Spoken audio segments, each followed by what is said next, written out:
Assalamualaikum warahmatullahi wabarakatuh. Selamat siang teman-teman semuanya. Izin memperkenalkan diri, nama saya Adrian Fatur Rahman dari jurusan Teknik Informatika RP24A. Di sini saya akan menjelaskan tentang OSI layer pada mata kuliah Jaringan Komputer 1. Oke, apa itu OSI layer? OSI adalah model referensi konseptual yang dikembangkan oleh ISO International Organization for Standardization untuk menjelaskan bagaimana sistem komputer berkomunikasi lewat jaringan dengan membagi proses komunikasi menjadi 7 lapisan layers. Tujuan OSI ini adalah untuk memfasilitasi bagaimana suatu komunikasi dapat terjalin dari sistem yang berbeda tanpa memerlukan perubahan yang signifikan pada hardware dan software dengan teknik underlying. Oke, di sini tergambar ya, ada 7 cara kerja OSI layer yang dimana ada application, presentation, session, transport, network, data link, dan physical. Dan di sini saya akan menjelaskan beberapa layer. Yang pertama itu ada application layer atau lapisan aplikasi. Untuk lapisan aplikasi ini berfungsi sebagai antarmuka aplikasi dengan fungsionalitas jaringan, mengatur bagaimana aplikasi dapat mengakses jaringan dan membuat pesan-pesan kesalahan.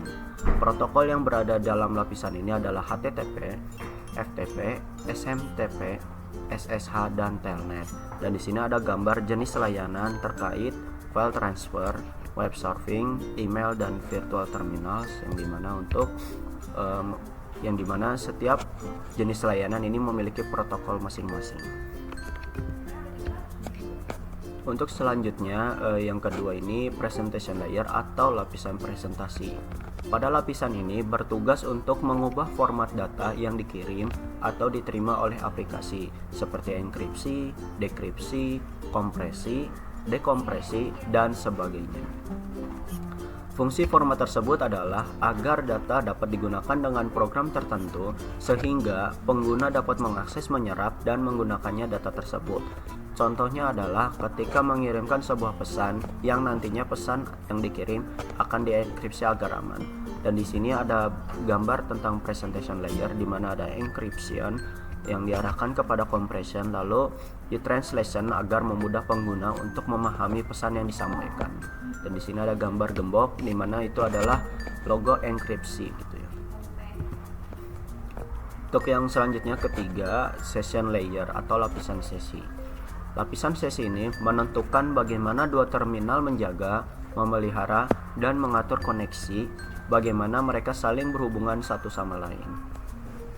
Koneksi di layer ini disebut session untuk mengatur pembuatan, pemeliharaan, dan penghentian sesi komunikasi antara dua perangkat. Lapisan ini menjaga agar komunikasi tetap berjalan meskipun koneksinya terganggu sebentar. Di sini ada gambar tentang session layer ya teman-teman. Ada sender dan receiver yang dimana untuk mengirimkan beberapa pesan gitu.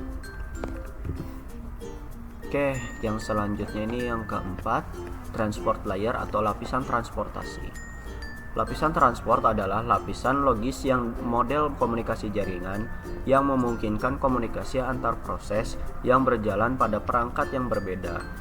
Lapisan ini merupakan lapisan keempat dalam model jaringan Open System Interconnection atau OSI dan lapisan kedua dalam model jaringan TCP atau IP. Untuk cara kerjanya ini adalah aplikasi perangkat lunak tidak berkomunikasi secara langsung melalui jaringan, tapi sebaliknya mereka bergantung pada protokol jaringan dan berbagai bagian tumpukan jaringan untuk mengelola transmisi dan perutan data antar perangkat. Di sini ada gambar transport layer ya, ada segmentation yang diarahkan kepada transport lalu diarahkan kembali ke reassembly. Oke, yang selanjutnya adalah network layer. Untuk lapisan jaringan ini bertanggung jawab untuk memastikan pengiriman paket secara menyeluruh end-to-end melalui beberapa jaringan yang saling terhubung. Untuk cara kerja network layer adalah setiap perangkat diberi alamat yang logis, yang unik, ada alamat IP gitu ya teman-teman. Selanjutnya ada data dari lapisan transport dienkapsulasi menjadi paket dengan IP sumber dan tujuan dilampirkan. Untuk selanjutnya, router menganalisis alamat tujuan dan menentukan jalur terbaik yang tersedia, yang akan dilanjutkan di paket melintasi jaringan hop by hop, bergerak melewati router hingga mencapai tujuan. Jika ukuran paket melebihi MTU, paket tersebut akan terfragmentasi menjadi unit yang lebih kecil. Di sini ada gambar hop paket travel from here to there dari network A, network B, terus dari network C dan network D. Di sini tergambarkan ya teman-teman. Untuk selanjutnya, data link layer atau lapisan tautan data. Lapisan tautan data adalah lapisan protokol dalam program yang menangani pergerakan data masuk dan keluar dari tautan fisik dalam jaringan. Tujuan utamanya adalah untuk memfasilitasi transfer data antar entitas jaringan dan memastikan transmisi yang andal dan bebas kesalahan. Di sini ada gambar data link layernya ya teman-teman, dari frame creation yang diarahkan ke transport, lalu ditujukan kepada transfer frames between net. Oke, untuk selanjutnya fisik layer atau lapisan fisik. Untuk lapisan fisik ini adalah lapisan terbawah dalam model interkoneksi sistem terbuka atau OSI yang bertanggung jawab atas transmisi data fisik dan elektrik. Lapisan ini terdiri dari berbagai komponen jaringan seperti colokan listrik, konektor, penerima, jenis kabel, dan lain-lainnya. Lapisan fisik ini mengirimkan bit data dari satu perangkat seperti komputer ke perangkat lain. Dan di sini ada beberapa gambar di basic layer dari contohnya ini kabel ya teman-teman, kabel fiber optik dari sending cable ke bitstream dan dilanjutkan kepada receiving cable.